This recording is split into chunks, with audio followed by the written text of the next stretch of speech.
In 1963, a man by the name of Edward Lorenz introduced a concept at the New York Academy of Sciences conference. And he introduced the concept called the butterfly effect. Simply stated, the butterfly effect is when a butterfly begins to flap its wings, it affects air molecules that affect other air molecules, so on, to the degree that that movement is capable of starting a hurricane on the other side of the planet. Well, he was laughed out of the conference. But you know what? 30 years later, physics professors from all over the world concluded that that concept, the butterfly effect, was accurate, it was authentic, and it was viable. To give you a practical example of how powerful this is and how what you do matters in the most amazing way, in 2004, ABC ran a series called Person of the Week. And they said that in the fourth week of April of that year, they named a 91-year-old man, Norman Borlaug, as Person of the Week. And a lot of people were puzzled going, who the heck is Norman Borlaug? Well, he was a man that was responsible for drastically and dramatically changing the world in which we live. You see, he created a hybrid seed of corn and wheat that was disease-resistant and could grow in arid climates. But I don't believe it was Norman Borlaug at all that should have got Person of the Week. I believe it was a man by the name of Henry Wallace. Now, Henry Wallace was one of Roosevelt's vice presidents. As you know, he served 4 terms and he had 3 vice presidents. But before Wallace was VP, he was Secretary of Agriculture.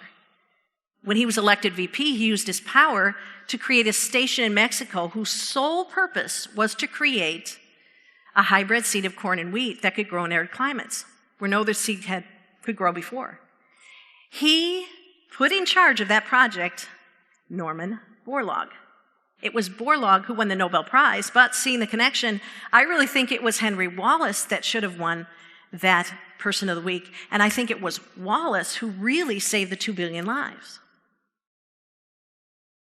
Or was it George Washington Carver? Which you probably don't know about George Washington Carver was that when he was 19 years old and attending Iowa State University, one of his professors allowed him to take his 6-year-old son on botanical expeditions.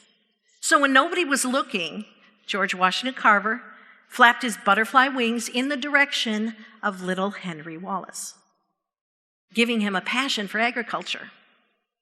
So I really believe it was George Washington Carver that saved the 2 billion people. Unless it was the farmer from Diamond, Missouri, whose name was Moses, his wife Susan, and he had a thriving farm, and they were a target for raiders. Well, one January night, the raiders attacked the farm, burning buildings, killing many, and dragging off Mary Washington, who refused to let go of her infant son, George. Susan and Mary were great friends, so Susan initiated a meeting with the raiders the very next night at dusk to trade the one horse they had left for the lives of Mary and her baby son. When Moses showed up to meet the raiders, they took the horse from him, informed him they killed Mary, and tossed him a gunny sack that held the body of baby George, who was naked, cold, and near death.